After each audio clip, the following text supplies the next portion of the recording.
cosas preparadas. Ay, chiquilla, no me la vas a acabar.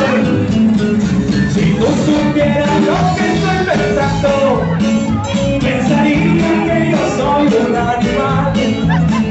Tu belleza me inspira tantas cosas y tú te mereces esto y mucho más.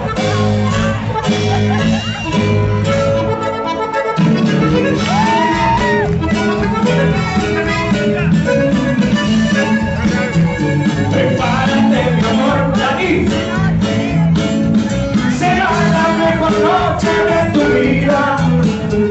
La fuerza del amor hace milagros y tú y yo nos amamos sin medida. Por eso Dani le hizo